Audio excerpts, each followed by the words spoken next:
On the morning of February 27, 2026, a 68-year-old man walked out of his house in Albuquerque, New Mexico, and never came back.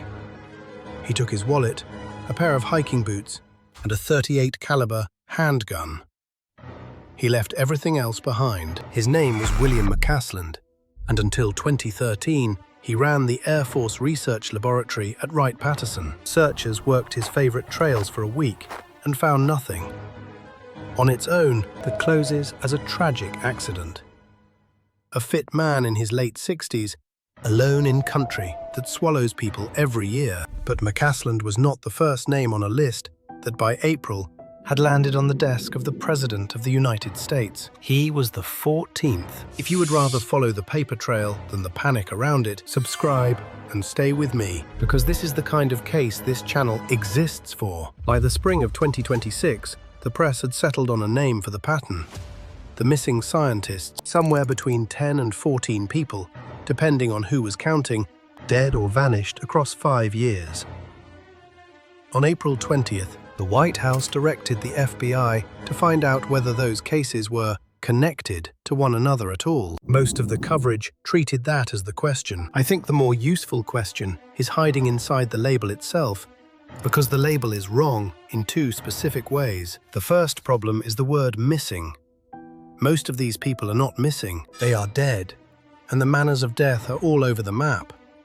Heart disease, a self-inflicted gunshot, an overdose, a drowning, 2 confirmed murders. The second problem is sharper, and it is the thread I want to pull. Some of the people on this list were never scientists. Start with the cases that dissolve the moment you read the actual records, because they matter for what they remove from the pile. Ning Li was a physicist who left China in 1983 and spent the 90s chasing anti-gravity research, eventually winning a Department of Defense grant of nearly $450,000 in 2001 for a company she called AC Gravity. She died on July 27, 2021, at 79, after years of Alzheimer's, and her own son confirmed it. Michael Hicks studied asteroids at the Jet Propulsion Laboratory, served on the DART and Dawn missions, and died in July 2023. The Los Angeles County coroner lists arteriosclerotic cardiovascular disease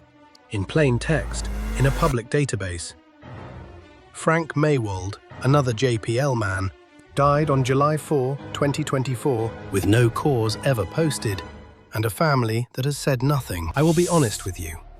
When I first lined these 3 up, I assumed they would be the spine of the story. They are the opposite. Read closely, and they fall out of it.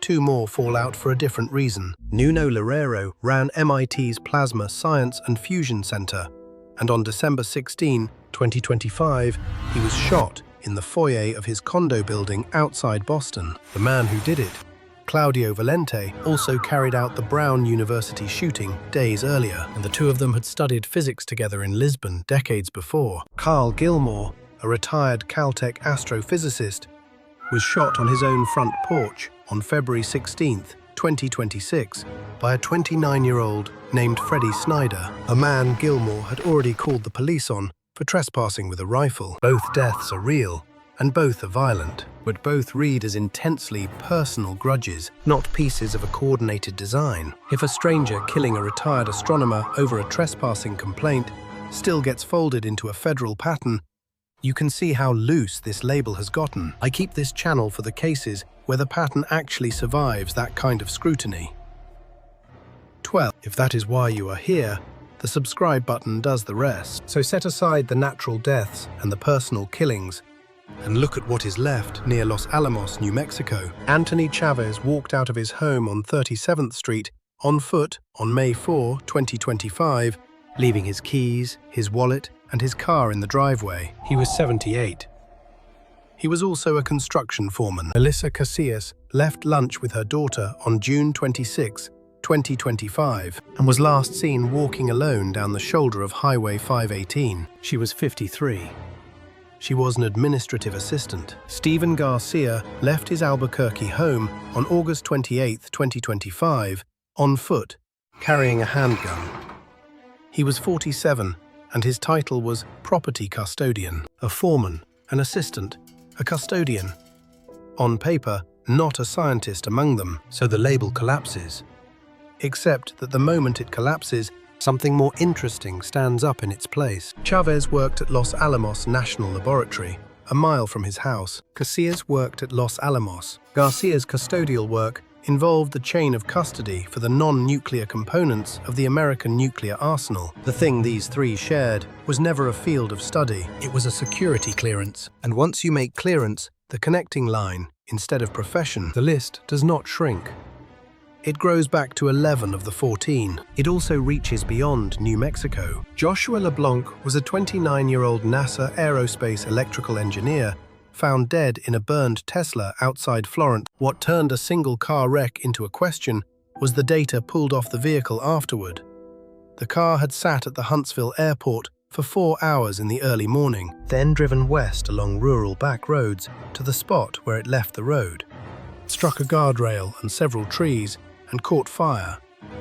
Same year, same kind of work, a very different ending. That is where the two hikers come in. Monica Raza was a metallurgist who helped develop an alloy for more efficient rocket fuel, worked with JPL and Aerojet Rocketdyne, and collaborated directly with the Air Force Research Laboratory before she vanished on Waterman Mountain on June 22, 2025.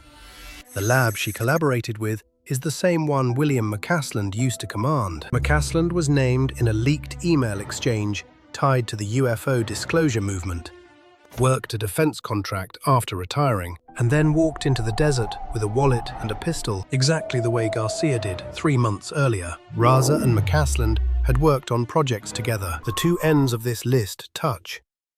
Picture the clearest scene in all of it. Late June, northern New Mexico, the long light of an early summer evening on Highway 518, outside Taos. A 53-year-old woman who has just had lunch with her daughter is walking down the side of the road, away from her car, away from her keys, away from the surgery she had promised to nurse her mother through, and the lake trip she had already planned. 11 months later, a hiker finds her remains on McGaffey Ridge in the Carson National Forest, a handgun lying beside her.